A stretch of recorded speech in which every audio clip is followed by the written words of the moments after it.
네, 안녕하세요. 광고 퍼포먼스 본부 2팀의 서원빈 마케터입니다. 네, 뷰티 업종 A사 온라인 마케팅 제안을 통해 수주까지 성공하게 된 사례를 소개해 드리려고 합니다. 발표 순서는 저 서원빈 마케터의 소개를 시작으로 시장 분석, 전략 요약, 그리고 운영 결과 순으로 진행하겠습니다. 먼저 제 소개입니다. 저희 AMPM 글로벌은 퍼포먼스 마케팅 전문 광고 대행사로 다양한 레퍼런스를 보유하고 있는 디지털 마케팅의 강자입니다. 저 또한 AMPM 글로벌에 소속된 마케터로서 다양한 기획력과 아이디어는 물론 레퍼런스를 보유하고 있는 마케터입니다. 마케팅에서 가장 중요한 것은 성공 경험이라고 이야기할 수 있습니다. 저는 다양한 뷰티 업종의 광고주분들과 소통하면서 조금씩 꾸준히 성과를 개선하고 있습니다. 다양한 사례가 있지만 이 중 대표적인 사례 두 가지만 말씀드리려고 합니다. 첫 번째는 뷰티 업종 B사입니다. 해당 브랜드는 네이버, 메타, GFA 매체를 운영하였지만 성과가 많이 부진하였습니다. 하지만 브랜딩 구축이 1차 완료되었기에 GFA는 라이브를 종료하며 신규 매체인 ADN과 GDN을 제안드리며 새롭게 미디어 믹스를 진행하였습니다. 또한 효율적으로 광고를 운영하기 위해 전환이 발생하지 않았던 파워링크 입찰가의 볼륨은 감소시키고 상대적으로 전환 볼륨이 높았던 쇼핑 검색에서 상품군별로 리그루핑을 진행하였습니다. 그 결과 메타는 이관우 로아스 1100%를 달성하였으며 네이버 또한 1179%를 달성하였습니다. 다음 뷰티 업종 C사입니다. 해당 브랜드는 일반 키워드에서의 매출 볼륨 개선이 필요한 상황이었습니다. 이에 자사명 포함 그리고 자사명 제외 키워드로 분리하였고 세부 키워드를 꾸준히 발굴하며 운영하였습니다. 메타에서는 단일 소재로만 운영을 하여 다양한 소재 활용과 전환 소재를 확장시킬 필요가 있었습니다. 따라서 변화하는 트렌드에 맞게 경쟁사 소재를 분석하여 다양한 소재들을 기획하고 테스트를 진행하였고 그 결과 전환 소재들을 다양하게 확장시켰습니다. 운영 결과 메타는 로아스 2500%를 달성하였으며 네이버는 로아스 3524%까지 성과를 개선시켰습니다. 앞서 설명드린 레퍼런스의 성공 경험을 바탕으로 뷰티 업종에서 브랜딩과 전환 개선을 위해서는 네이버와 메타 이 두 개의 매체를 반드시 전략적으로 활용해야 합니다. 요약하자면 성과 개선을 위한 마케팅 전략은 결국 자사 분석을 통한 문제점 확인, 전환 유형 파악을 위한 테스트의 진행, 광고 목적에 맞는 전략 설정, 마지막으로 실적 증대를 위한 매체별 효율 분석 및 관리가 필요합니다. 그럼 지금부터 본격적으로 뷰티 업종 A사의 온라인 마케팅 제안 발표를 시작하겠습니다. 먼저 시장 분석입니다. 뷰티 시장이 지속적으로 커지면서 소비자의 니즈 또한 빠르게 변화하고 있었으며 현재 뷰티 시장의 트렌드는 가격 중시와 스킵 케어였습니다. 코로나19 이후 똑똑해진 소비자들은 화장품 성분을 찾아보기 시작하였고 다양한 제품을 사용하기보단 한두 개의 제품에 집중하며 합리적인 가격에 대한 선호도는 상승하였습니다.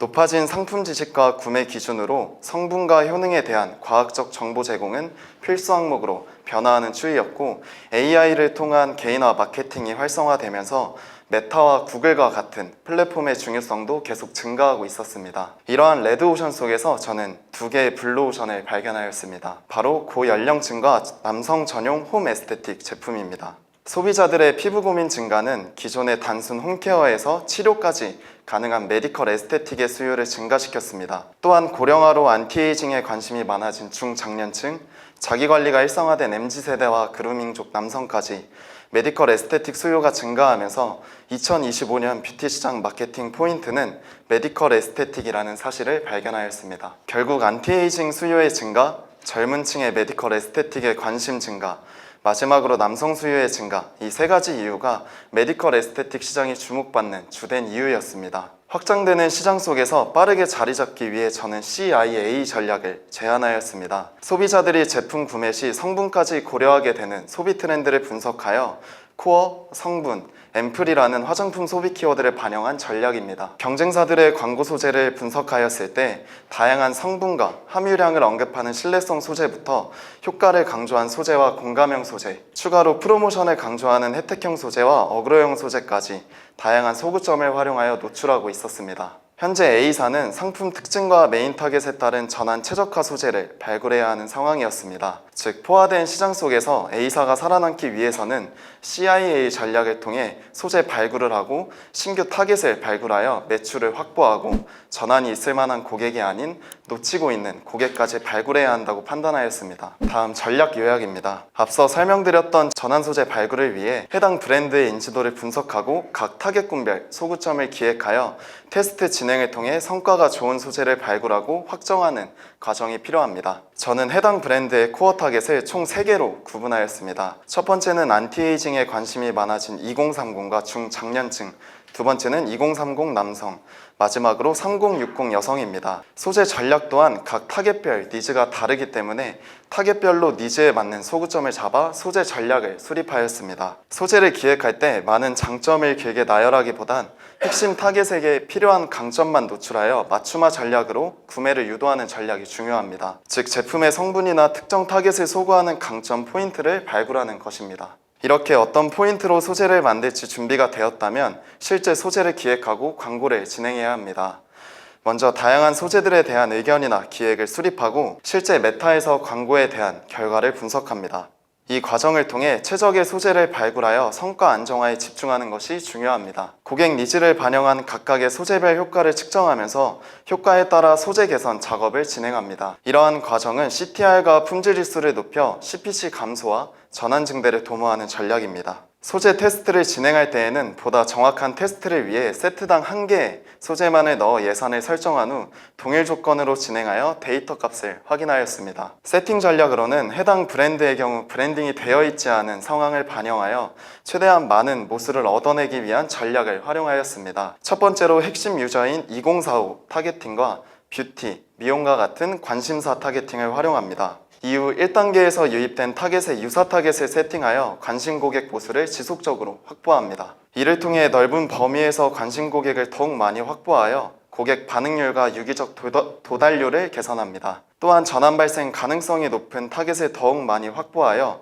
전환율과 로아스 개선을 기대할 수 있습니다. 전환 개선을 위해서는 리타겟팅 전환 캠페인이 집중적으로 운영되어야 하지만 브랜딩이 되어 있지 않은 해당 브랜드는 관심 고객 보수 확보를 위한 트래픽 캠페인도 중요한 상황이었습니다. 이에 트래픽과 전환의 비율을 3대7로 제한드려 신규 고객 확보에 집중하지만 기존 고객까지 놓치지 않도록 리타겟팅 캠페인을 통한 관리를 제한드렸습니다. 평균 CPM이 높은 점을 감안하여 도달 캠페인을 추가해 전환 캠페인과 적절히 믹스하여 운영하였습니다. 또한 메타의 장점인 머신러닝의 활성화, 그리고 구매당 단가를 개선하기 위해 장바구니 담기라는 로우 퍼널 액션을 활용하였습니다. 다음 네이버 검색 광고 세팅 전략입니다. 기존의 자사명과 일반 키워드 구분 없이 운영되고 있었으며 자사명 검색량의 증가와 일반 키워드에서의 유입과 전환 개선이 필요한 상황이었습니다. 이에 자사명 포함 그리고 자사명 제외 그룹으로 키워드 분리 운영을 제안드렸습니다. 또한 기존의 제외 검색어와 노출 연령대가 설정되어 있지 않아 광고비가 누수되는 상황이었습니다. 이를 해결하기 위해 데이터를 확인하여 성과가 나오지 않았던 검색어와 연령대를 설정해 광고비가 누수되지 않도록 운영하였습니다. 다음 네이버 GFA 전략입니다. 해당 브랜드는 서두에 말씀드렸던 내용과 같이 브랜딩이 되어 있지 않은 상황이었기에 신규 고객 확보도 중요합니다. 이에 제품과 관련 있는 키워드를 활용하여 맞춤 타겟을 설정하고 캠페인을 세팅해 신규 고객을 확보할 수 있도록 하였습니다. 또한 기존 고객도 놓치면 안 되기에 GFA의 장점인 스토어 내 데이터를 활용하여 기존에 놓치고 있던 소비자들도 확보할 수 있도록 리타겟팅 캠페인을 병행하였습니다. 결국 GFA 광고는 앞에 보이시는 과정과 같이 네이버 광고의 선순환이 되면서 애드 시너지를 구축할 수 있는 전략입니다. 마지막으로 운영 결과입니다.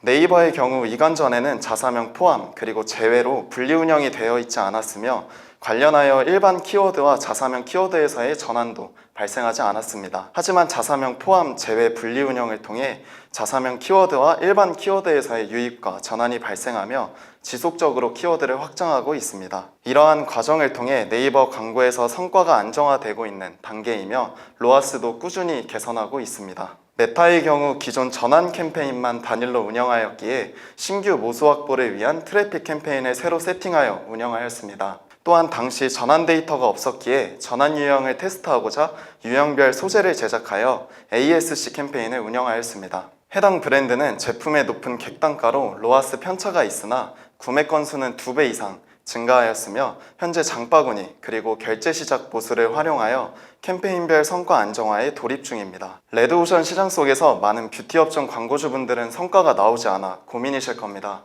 자사 분석을 통해 문제점을 발견하고 어떻게 성과를 개선할 수 있을지 방법을 알고 싶으시다면 저 서은빈 마케터에게 문의주세요. 브랜드 상황에 맞는 맞춤 전략을 제안드려 끊임없는 소통과 데이터 분석을 통해 성과를 개선시키고 또 하나의 레퍼런스로 만들겠습니다. 이상 발표를 마치겠습니다. 감사합니다.